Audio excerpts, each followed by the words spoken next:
नमस्कार, यही सच है में आपका स्वागत है। मैं हूं आजाद खालिद, आपका मेजबान, और लेकर हाजिर हूं यही सच है। यही सच है कि संसद में, चाहे वो संविधान सभा की बैठक हो या फिर 1947 में सत्ता का हस्तांतरण हो जो कि अंग्रेजों से किया गया, वो सब कुछ देखा है। कल फिर संसद में एक बार फिर शीतकालीन सत्र होगा और ये अपने आप में सेकंड लास्ट होगा, लेकिन इस सरकार का लास्ट शीतकालीन सत्र है। अपने आप में बड़ा इंपॉर्टेंट है। 66 के करीब बिल पेंडिंग है, उस पर चर्चा होगी और कई अहम मुद्दों पर चर्चा होगी। 543 सांसदों वाली ये स्ट्रेंथ वाली जो संसद है, इसमें कई बड़े काम होंगे। कल एक और बड़ा काम होना है, 5 राज्यों में होने वाले चुनाव के नतीजे आने वाले हैं। अब हमने दो बातें जो जिक्र करी, 5 राज्यों के चुनाव का रिजल्ट आना और संसद का शीतकालीन सत्र होना, इसको लेकर आज एक बड़ी गहमागहमी हुई और एक बड़ी राजनीतिक सरगर्मी देखने को मिली। सभी विपक्षी दल वो चंद्रबाबू नायडू के आह्वान पर इकट्ठे हुए और कहीं ना कहीं कल की तैयारी को लेकर किस तरह सरकार को घेरा जाए और किस तरह एक विपक्ष के स्वरूप को बनाया जाए और किस तरह सरकार के लिए 2019 में चुनौती खड़ी की जाए, ये तमाम मुद्दों को लेकर एक बैठक हुई। उस पर हम चर्चा करेंगे और जानने की कोशिश करेंगे कि आखिर कर्नाटक के बाद कर्नाटक के चुनाव में जिस तरह से विपक्षी एक मंच पर खड़े दिखाई दिए थे, आज फिर वो कहीं इकट्ठा होना चाह रहे हैं। हालांकि बीच में भी कोशिश हुई और 5 राज्यों के चुनाव से पहले भी इकट्ठे हुए, लेकिन फिर बिखर गए, फिर इकट्ठे हो रहे हैं। किस तरह सरकार को घेरने के लिए इकट्ठे होते हैं, बिखर जाते हैं, क्या प्लानिंग है? चंद्रबाबू नायडू लगभग 4 साल तक सत्ता में रहे, लेकिन बाद में अलग होकर फिर कह रहे हैं कि देश को बचाना है तो बीजेपी का विरोध करना होगा। ये बीजेपी के साथ रहे, एनडीए में रहे, अब इनको देश खतरे में नजर आ रहा है। उपेंद्र कुशवाहा लगभग 4-4.5 साल तक सरकार में मंत्री रहे, आज उनको लग रहा है कि बिहार जहां खड़ा था वहीं खड़ा है। ये तमाम बातें हम चर्चा करेंगे और आखिर देखेंगे कि विपक्ष की एकजुटता कितनी है, विपक्ष के जो मोहब्बत के पैगाम आ रहे हैं उनमें कितनी सच्चाई है, इस पर चर्चा करेंगे। लेकिन पहले एक रिपोर्ट दिखाते हैं, फिर अपने पैनल से आपकी मुलाकात कराऊंगा। आपको मैं याद दिला दूं, आप फेसबुक पेज पर JK 24/7 न्यूज के फेसबुक पेज पर जाकर अपनी राय रख सकते हैं और आजाद खालिद के पेज पर फेसबुक और ट्विटर पर जाकर अपनी राय रख सकते हैं। पहले रिपोर्ट देखिए, फिर चर्चा को हम आगे बढ़ाएंगे।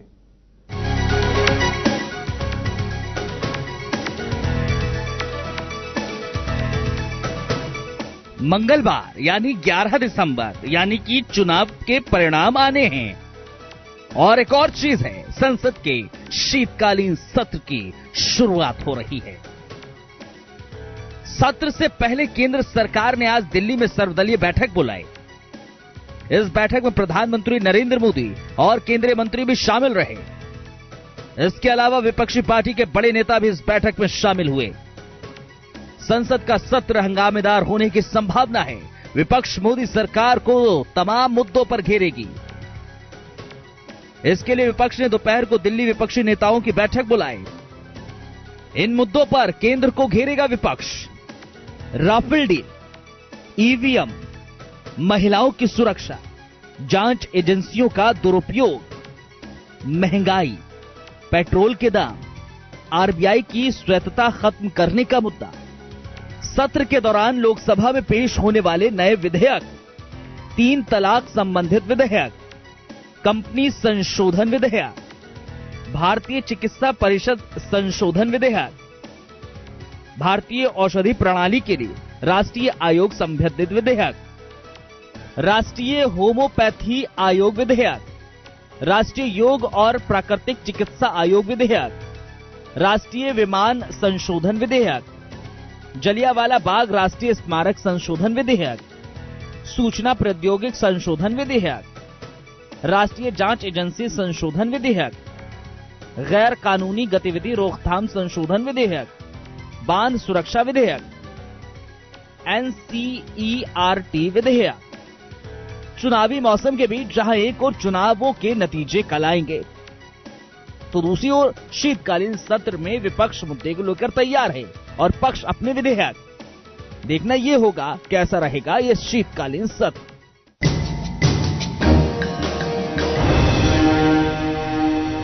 देश की दिशा और दशा तय करने के लिए, देश का भविष्य तय करने के लिए संसद और वहां पर बात होना और किसी बात पर एक मत होना, ये बड़ी बात है। और हालांकि संसद के अंदर जितने भी सत्र पिछली बार हुए हैं उसमें गैर हाजिरी भी हुई है और कई चीजें अटकी पड़ी रही हैं। 3 तलाक बिल अभी अटका हुआ है। हमारे साथ एक पैनल जुड़ा हुआ है, बीनू मेनन जी जुड़े हुए हैं, बीजेपी की तरफ से अपनी बात रखेंगे। दिल्ली स्टूडियो में बहुत बहुत स्वागत है बीनू मेनन जी आपका। वकार चौधरी हमारे साथ लाइव जुड़े हुए हैं, आम आदमी पार्टी की तरफ से अपनी बात रखेंगे। बहुत बहुत खैर मकदम है, स्वागत है वकार चौधरी साहब। सौलत अली साहब मौजूद हैं, मुरादाबाद से लाइव जुड़े हुए हैं, समाजवादी पार्टी की तरफ से अपनी बात रखेंगे। बहुत बहुत स्वागत है सौलत साहब। हाजी फहीम साहब मौजूद हैं, डेलीगेट हैं कांग्रेस के और दिल्ली स्टूडियो में हमारे साथ मौजूद हैं। पहला सवाल हालांकि बनता तो कांग्रेस की तरफ से, लेकिन सत्ता की तरफ से बीजेपी की तरफ से बीनू मेनन जी मौजूद हैं। कल संसद का सत्र शुरू हो रहा है, आपने भी एक मीटिंग बुलाई है, एक तरह से सबसे कहा है कि सुचारू रूप से चलना चाहिए, लेकिन आपके यहां भी दबाव बन रहा है कि राम मंदिर को लेकर आप इसमें क्या डिसीजन लेंगे, क्या इस पर कोई बात होगी या जो लटके हुए लंबित मामले हैं उन पर करेंगे और विपक्ष जो एकजुट हो रहा है उससे कैसे निपटेंगे? देखिए, राम मंदिर का जो मामला है वो तो कोर्ट के फैसले का इंतजार होगा। दूसरा, जो विपक्ष जो एक साथ हो रहा है, देखिए जब सामने वाला प्रतिद्वंदी जब अपने अकेले से नहीं निपटता तो कांग्रेस जो है अपने साथ अलायंस बिठाने की देख रही है। भाई एक पहलवान हमसे तगड़ा है तो हमें पछाड़ने के लिए आप लोगों की मदद चाहिए। आपके एनडीए में कितने लोग हैं? एनडीए में देखिए, मैं अचानक से बनाए हुए इसकी बात कर रहा हूं मैं। अच्छा, नहीं, हाँ, हमारे तो देखिए हमारी जो देखिए हमारे तो पहले से ही जो साथी हैं, सहयोगी हैं, वो साथ हैं। ये अचानक से जिस मंशा से बनाई गई है कि भाई हमें जो है मोदी सरकार को गिराना है, इस मनसे से जो बनाया है, मैं इसकी बात कर रहा हूं। और बिग ब्रदर रोल जो कांग्रेस निभाने की कोशिश कर रही है वो निभाने लायक है नहीं, क्योंकि कहीं इनकी सरकार बची नहीं है। जी वकार साहब, मैं आपके पास भी आऊंगा, लेकिन पहले हाजी फहीम साहब के पास चलूंगा, कांग्रेस की तरफ से अपनी बात रखेंगे। फहीम साहब, ये कह रहे हैं कि आप जब कमजोर पड़ जाते हो तो आप बहुत सारे लोगों को इकट्ठा करते हो, और इसमें सबसे दिलचस्प बल्कि सबसे बड़ा सवाल यह है कि आपके साथ चंद्रबाबू नायडू जिनके आह्वान पर आप इकट्ठे हो रहे हैं, वो पिछले दिनों आपसे नाराज थे। 4 साल तक उन्होंने आपको घास नहीं डाली, एनडीए में शामिल रहे, अब वो अलग होकर आपके साथ आ रहे हैं। कितना भरोसा करेंगे? क्या सिर्फ सत्ता के लिए आप लोग इकट्ठे हो रहे हैं? देखिए साहब, जो बोल रहे थे कि एक पहलवान तकड़ा है तो उससे लड़ने के लिए, तो मैं इनको ये बताना चाहूंगा कि आज पूरा देश अपने को कमजोर महसूस कर रहा है। ये तो राजनीतिक दलों की बात कर रहे हैं, और मैं बताना चाहूंगा देश की जो संवैधानिक संस्थाएं हैं, चाहे वो ईडी हो, चाहे वो आरबीआई हो, चाहे वो सीबीआई हो, जो अनेक संस्थाएं हैं वो अपने ऊपर प्रेशर और एक दबाव महसूस कर रही हैं, जिसका अभी आपने रिजल्ट देखा। आरबीआई के गवर्नर पटेल साहब ने इस्तीफा भी दिया।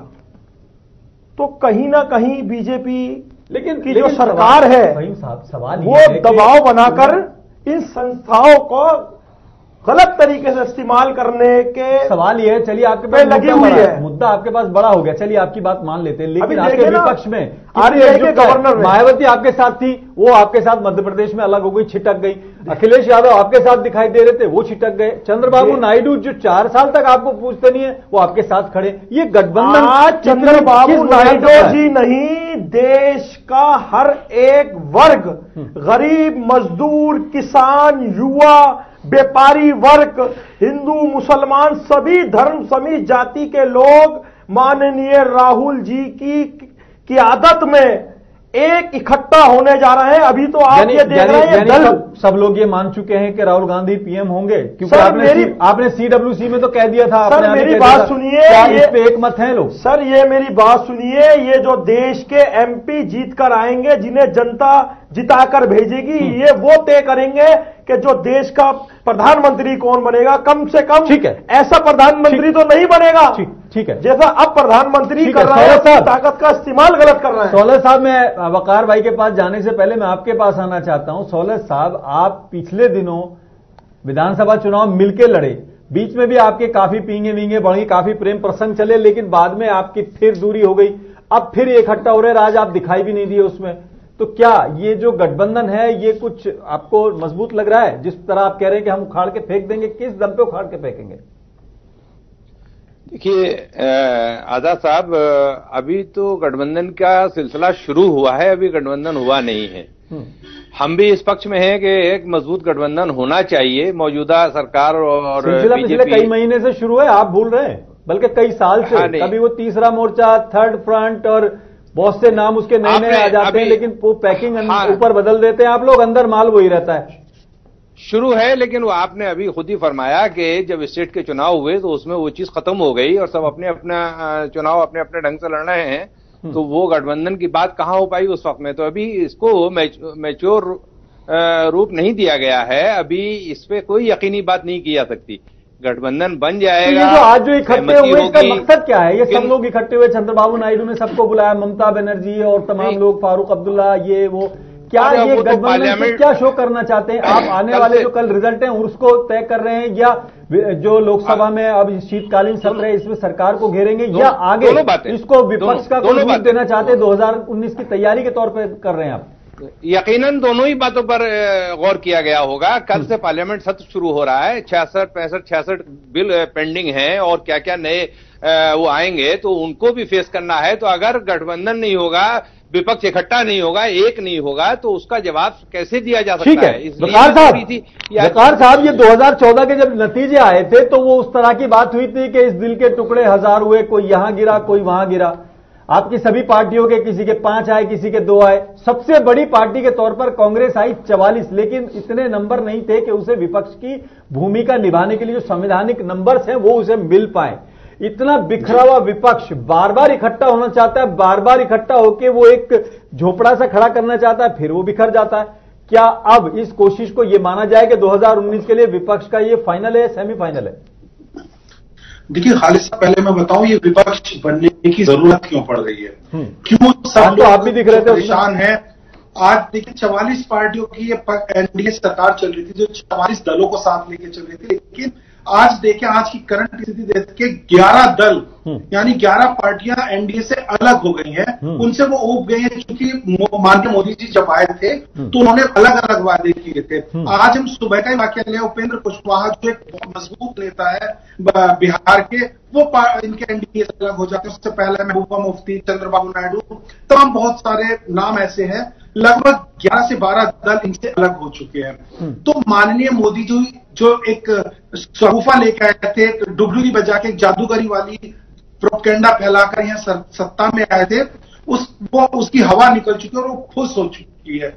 अब अच्छा, डुगडुगी को तो एक डुगडुगी तो आपके हाथ में भी थी, आप भी बड़े उसमें कई चीजें, वाईफाई कई नाम थे, हालांकि उसमें आपने फिर वो नजीब जंग का अरोड़ा ले लिया। लेकिन उपेंद्र कुशवाहा जी की आप बात करो, एक तो आपने बात की एनडीए की, एनडीए में आपने 40-42 नाम बताए, लेकिन अकेले बीजेपी के पास 282 नंबर हैं।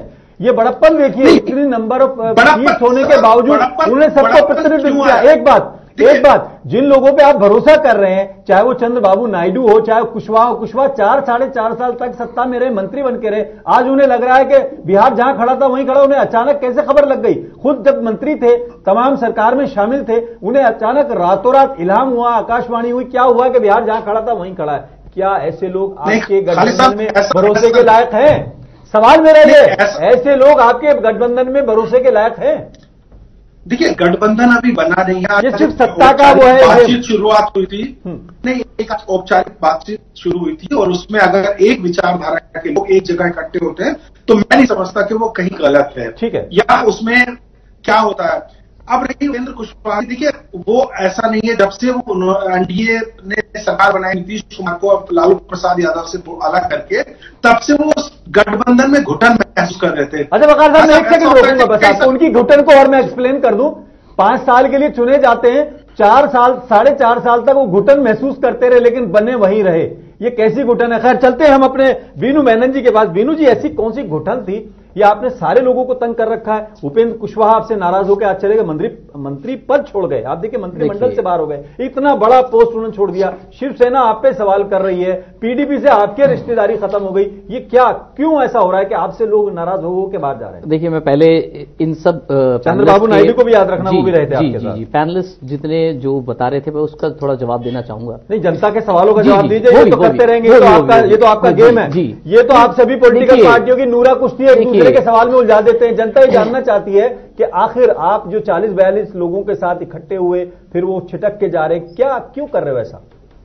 देखिए, आइडियोलॉजी कहीं मैच नहीं होती, या कहीं कोई ओवर एम्बिशियस होता है, या कोई लालच होता है, कई फैक्टर्स होते हैं। और मैं जैसे अभी हमारे वकार भाई ने कहा प्रोपेगेंडा, तो मैं इनसे ही पीछे चलूंगा। इन्होंने प्रोपेगेंडा की बात करी, प्रोपेगेंडा लेके चले, तो हमने अगर प्रोपेगेंडा किया तो उसके हिसाब से विकास भी दिया। तो जीएसटी जो अगर देखिए वकार भाई मैं आपके बीच में नहीं बोला, मुझे बोलने दें। आप जीएसटी की कलेक्शन वो पूछ रहे हैं, आपकी प्रोपेगेंडा बताए तो आप सत्ता में कैसे आए थे? आपने एक बहुत बड़ा A4 साइज की शीट का एक बंडल पकड़ रखा था, शीला दीक्षित के खिलाफ एविडेंस करके हम आते ही जेल पहुंचाएंगे करके। आपने एक एविडेंस, आपने मुकदमा तक नहीं फाइल किया उनके खिलाफ। बीनू जी, यही तानाशाही। वकार साहब, आप ये तो बताएं, आप मुझे ये तो बता दीजिए, आपने क्या मुकदमा भी फाइल किया? आपने क्या शीला दीक्षित के खिलाफ मुकदमा भी फाइल किया? आपने दिल्ली की सरकार, दिल्ली की जनता को भ्रमित किया था कि भाई शीला दीक्षित सबसे करप्ट है, उनके खिलाफ हमारे पास एक बंडल पूरा एविडेंस है। आपने ऐसा ही कहा था। क्या आपने मुकदमा दर्ज किया? क्या आपने मुकदमा दर्ज किया? अब मैं अपने कांग्रेस के साथी से कहता हूं, इन्होंने गवर्नमेंट एजेंसीज की बात करी। देखिए, गवर्नमेंट एजेंसी, अभी आप सामने देखिए ना, सिंघवी साहब ने क्या बयान दिया? सिंघवी साहब ने क्या कहा? सिंघवी साहब ने कहा कि भाई हमें सत्ता में आने तो जो हमें परेशान कर रहे हैं ऑफिसर्स, हम उनको देख लेंगे। यहाँ हमारे सपा के साथी साथ हैं, अखिलेश यादव ने क्या कहा था कि भाई ये आज मेरे साथ ऐसे करे, पहले मेरे सामने चाय की प्याली लेके खड़े होते थे। ये बयान है आप लोगों के। आप चीफ सेक्रेटरी, आप हमारे आम आदमी चीफ सेक्रेटरी के साथ बदतमीज एजेंसीज के साथ बात करते हैं। ठीक है, हमने एजेंसी के साथ डेकोरम बनाया हुआ है, एक सिस्टम से। हाजी फहीम साहब, ये देखिए, आप जिस मुद्दे पर, किन बातों को लेकर आप इकट्ठे हो रहे हैं? आपने कहा कि हम संसद के शीतकालीन सत्र से पहले आप इकट्ठे हुए, 2019 के लिए आप विपक्ष की एक तरह से कहीं ना कहीं एक रूपरेखा तैयार करना चाहते हैं। आप मुद्दे लेके आए हो, आप लगातार सड़क पे राफेल को उठा रहे हो, लगातार सड़क पे आप और चीजों को उठा रहे हो। आप किन मुद्दों पे विपक्ष को एकजुट करेंगे? क्योंकि कहीं ना कहीं आप में अकेले तो दम नजर नहीं आ रहा। सर, पहली बात तो मैं आपको यह बता दूं, जो आप कह रहे हो विपक्ष को इकट्ठा करेंगे, मैं अभी राजस्थान चुनाव में और मध्य प्रदेश में मेरी ड्यूटी थी। मैं पिछले 1 महीने से राजस्थान और मध्य प्रदेश रहा। आप विपक्ष को एकजुट करने की बात कर रहे हो, तो मैं आपके माध्यम के चैनल से बता दूं जनता को, और आपको भी मालूम होना चाहिए, आज गरीब, मजदूर, किसान, आम आदमी सब एकजुट हो चुके हैं। आम आदमी इनके वाला, आम आदमी जो मैं खुद एक कॉमन, एक आम आदमी, व्यापारी आदमी, वो बेरोजगार, जो आते कह रहे थे कि शीला जी, आप मेरी बात सुनिए, उनके पास यही बात केजरीवाल जी ने कही, इनके भी मैं जवाब दूंगा। जो एक बात वो आज आपके साथ, आप मेरी बात सुनिए, मैंने कहीं ना कहीं ये तो आप ऐसे तो केजरीवाल जी के साथ श्री शिविर रवि शंकर प्रसाद जी, जनरल वीके सिंह जी, शाजिया इल्मी जी, किरण बेदी जी, आज कहां है किरण बेदी जी? गवर्नर बनी हुई है बीजेपी की। केजरीवाल जी के साथ एक मंच को साझा करने वाली, अन्ना आंदोलन में इकट्ठे होकर चलने वाले ये केजरीवाल साहब, और आज ये बीजेपी वाले कहते हैं कि हम दोनों अलग अलग हैं। आज मैं आपके चैनल के माध्यम से बताना चाहूं, उस बात तो भी ले आऊंगा जो भी आपने बोला है। आप ये देखिए, अन्ना आंदोलन में कौन जुड़ा हुआ था? श्री रविशंकर प्रसाद, शाजिया इल्मी, अनुपम खेर जी, बाबा रामदेव जी, कहना चाह रहे हैं ये बीजेपी ने खड़े, ये कुछ नहीं है, ये टीम बी और टीम ए है। लेकिन अब आपके साथ मेरी बात पर सरकार बनाती है भाई। आप मेरी बात में भाई साहब की बात का जवाब नहीं। साहब ने एक बात कही कि आप साहब बोले मुझसे कि भाई कहीं ना कहीं आप विपक्ष को एक इकट्ठा कर रहे हो एक पहलवान से लड़ने के लिए। अरे भाई, मेरी जेब से पैसा गया है। राफेल जो घोटाला है, लड़ाकू जहाज का घोटाला, जो हमारी सरकार ने 590 करोड़ का एक जहाज खरीदा था, उस जहाज को आप 1690 करोड़ में पूछा रहे हो। क्या मतलब है? यानी कि हजारों करोड़ का घोटाला, इस पे आपको जवाब देना पड़ेगा। आप मोदी जी इस पे तो जवाब देते नहीं है। आप जवाब देते हैं, आपके मंत्री जवाब देते हैं, प्रभु श्री हनुमान जी की जाति पूछने लग जाते हैं, जातियां बता रहे हैं। अरे देश को रोजगार चाहिए, गोत्र बताने व्यापार चाहिए, आज गोत्र की बात आप करते हो, प्रभु श्री हनुमान जी की जाति की बात भी तो करते हो। कैलाश में आप इस बात को सोचिए, आपको बात करनी है बेरोजगारी पे, युवाओं पे, 2 करोड़ नौकरियों का क्या हुआ, स्किल इंडिया का क्या हुआ, स्टार्टअप इंडिया का क्या हुआ, आपने जितनी भी जो स्कीमें बनाई थी, हर घर में शौचालय, उसका क्या हुआ। आप कहते थे 300 कुछ रुपए की सिलेंडर थी, मेरी बात मैं जवाब पाऊंगा, 300 कुछ रुपए की सिलेंडर थी, तो आपके मंत्री तालियां बजा के रोडों पे मालाएं पहन के घूमते थे और हम देखते थे। आज सिलेंडर का दाम 1000 रुपए से ऊपर हो चुका है। अरे गरीब के चूल्हे से रोटी चली गई, इस पे तो आप बहस नहीं कर रहे हैं, आप हनुमान जी की जाति पे बहस कर रहे हैं। ठीक है, कमाल की बात है। सोलह साहब, इनके पास जो इनके पिटारे में जो जादू की पुड़िये हैं वो काफी हैं, लेकिन आप फिर भी एक नहीं हो रहे, क्या वजह है? आप सिलेंडर की कीमत कह रहे हैं 300-400 रुपए से 1000 के करीब पहुंच गई है, 1100 रुपए, लेकिन उसके बावजूद समाजवादी पार्टी और कांग्रेस के बीच की जो दूरियां वो घट क्यों नहीं रही? देखिए, समाजवादी पार्टी का एक सीधा सिद्धांत है कि वो सांप्रदायिक सद्भाव बनाकर रखना चाहती है और वो उन्हीं ताकतों के साथ जुड़ने की बात करती है जो सेकुलर फोर्सेज हैं और जो सेकुलरिज्म को बढ़ावा के लिए भी एक पार्टी तो कह रही वो सेकुलर है, असल में आपके वो नेताजी के भाई भी हैं, बल्कि वो आपके मुख्यमंत्री के चाचा भी हैं, वो कह रहे हैं वो भी सेकुलर हो सकते हैं। नहीं, ये कोई हमारा दावा नहीं कि हम ही अकेले सेकुलर है, वो भी सेकुलर हो सकते हैं और भी पॉलिटिकल पार्टी सेकुलर हैं। हम मतलब हम थोड़ा चाहते हैं, थोड़ा ज्ञान को बढ़ा ले, जनता को हम बता दें कि असल में सेकुलर कौन है। जी जी ठीक है, बताएं आप। हाँ, मैं आपका सवाल नहीं सुन पाया, क्या था? मैं ये कह रहा था कि जब कांग्रेस के पास वो तमाम मुद्दे हैं जो आम आदमी से जुड़े हुए, जैसा कि वो बता रहे थे कि सिलेंडर 300 से 1000 तक पहुंच गया, राफेल में जो घोटाला हुआ वो मेरी जेब से गया, इनकी जेब से गया, तो आपकी जो दूरियां क्यों नहीं घट रही? कांग्रेस और समाजवादी पार्टी बढ़ के ऐलान क्यों नहीं करे? अभी 5 जगह चुनाव है, आप कहीं एक जगह नहीं दिखाई दिए, अब फिर ये बात शुरू हो रही है। क्या कुछ शर्तें बच रही हैं जिन पर अभी मोहर लगनी बाकी है? नहीं, कोई ऐसी शर्त नहीं है। देखिए, ये मुद्दे जो कांग्रेस पार्टी के लोग बता रहे हैं, ये आम आदमी के मुद्दे हैं, किसी एक पार्टी के मुद्दे नहीं है। इससे पूरा देश त्रस्त है। इसको जो बीजेपी की सरकार 4.5 साल चली है और जो इन वादों पर आई थी, और उसमें सबसे अहम वादा तो राम मंदिर का इन्होंने किया था, उसके अलावा अच्छे दिन भी आएंगे और सब कुछ होगा। व्यापारी को जीएसटी न खत्म कर दिया, किसान को नोटबंदी ने खत्म कर दिया, गन्ने में खड़े खेत में आग लगा रहा है किसान, मजबूर है, आलू सड़क पे फेंक के भाग रहा है किसान, मजबूर है इस काम के लिए। हर चीज को सड़क पे भाई बहन बेटी चल नहीं सकती सुरक्षित, बैंक दिन दहाड़े लूट रहे हैं। दिल्ली में क्या हो रहा है और हर शहर में क्या हो रहा है, इस सबको आप अगर गौर करें तो ये आम आदमी के मुद्दे हैं और इसमें सभी इन मुद्दों पर भी आगे नजर नहीं आ रहे। वकार साहब, इन मुद्दों पर भी आप एक क्यों नहीं हो रहे? क्या वजह है कि विपक्ष तो कम से कम इस मुद्दे पे तो एक हो जाते हैं आप लोग? दरअसल में खालिद साहब, देखिए, हमारे दुर्भाग्य रहा देश का कि मुख्य विपक्ष, हालांकि इन पे संख्या नहीं थी कांग्रेस पार्टी पे, फिर भी ये विपक्ष की भूमिका पिछले 5 साल में अच्छे से निभा सकते थे। ये लोग नहीं निभा पाए। हमारी एक बहुत छोटी सी पार्टी है दिल्ली में, आम आदमी पार्टी, हमने विपक्ष का रोल अपनाया। अगर नोटबंदी हुई तो सबसे पहले हमारे मुख्यमंत्री भाग लेते हैं, पंजाब से भाग लिए। नहीं, भागे कहीं नहीं सर। आपके बारे में 2 चीजें मशहूर हो रही है, एक तो माफी बड़ी जल्दी मांग लेते हो और एक वहां से वाइंड अप करके भाग लेते हो। देखिए, माफी मांगने से कोई छोटा नहीं होता खालिद साहब, माफी मांग लेना अच्छा होता है, उससे कशीदगी कम। माफी मांग हमारी माननीय मुख्यमंत्री शीला दीक्षित के खिलाफ आपने इतना बड़ा झूठा भरम बनाया, जैसे कि अभी आपके बीजेपी वाले बोल रहे थे इतनी बड़ी फाइल लेकर घूम रहे थे केजरीवाल जी, ब्रीफकेस बता, पूरा ब्रीफकेस जी इतने करोड़ में बोला है शीला दीक्षित को मैं जेल भेज दूंगा। अरे क्या हुआ, शीला दीक्षित तो वही है भाई, ऐसा ना हो। अरे भैया बीजेपी को जेल भेज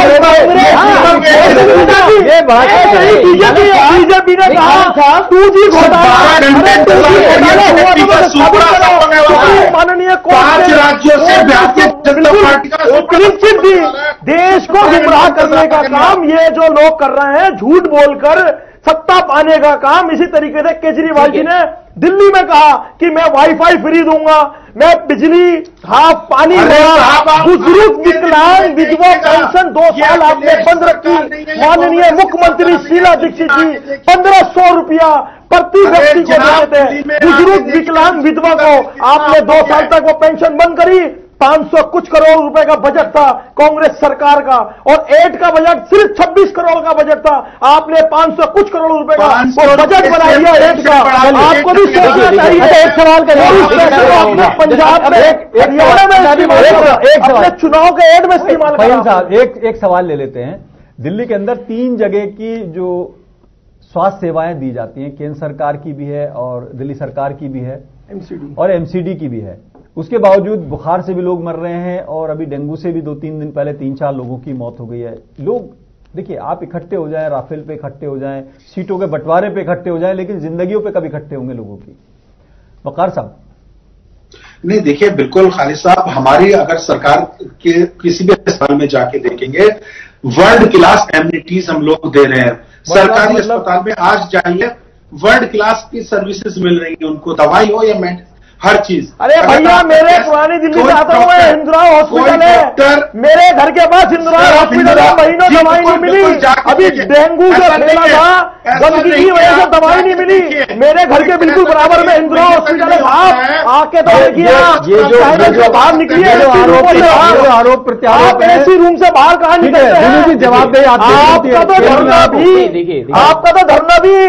तो धरना भी एलजी हाउस में एसी में बैठकर होता है। वीनू जी से भी जवाब देते, दो जगह में था, मौके के इंतजार। जवाब देखिए, एमसीडी भी आपके पास है, केंद्र सरकार, एमसीडी बीजेपी के पास है। हाँ, बीजेपी को बता रहा हूँ। और केंद्र में सुन तो लो सुन लीजिए, अभी रिजल्ट आए नहीं है, आपके यहाँ पोस्टर लग गए जीत के। अभी ऐसे मत करो, मैं पहले वीनू जी से जवाब ले रहा भी किया है। हाँ, स्वच्छ भारत का अभी आप पूछ रहे थे मुझसे। स्वच्छ भारत जो है आपके कांग्रेस के जो टाइम पे जो गांव देहातों के जो स्वच्छ रेटिंग करीब 35% सफाई थी, आज वो 95% है। अरे भैया, पूरे गांव सुन लो, गैस जो थी, गैस कनेक्शन करीब गांव में सिर्फ 50% था, आज वो 98% है। अरे जाके तो कनेक्शन तो आपको सब्सिडी का सिस्टम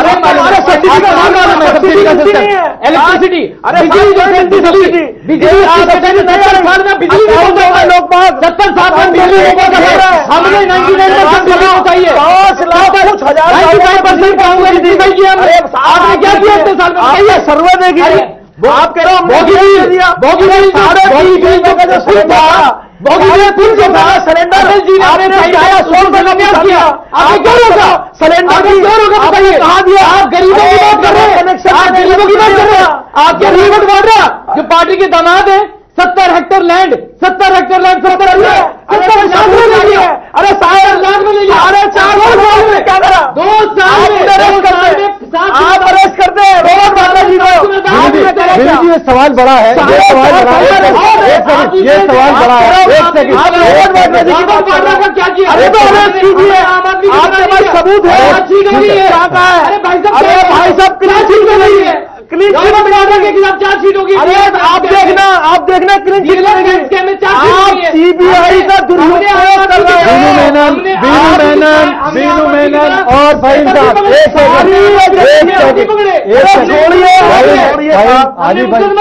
बीनू मेनन और दोनों लोगों से आपने बिल्कुल एक तरह से माफी के साथ कहना चाहता हूं, संसद का माहौल बना दिया। मुद्दों पे बहुत बात नहीं होगी, शोर ज्यादा मचेगा और ऐसा लगेगा कि बहुत कुछ आज ही तय हो जाएगा।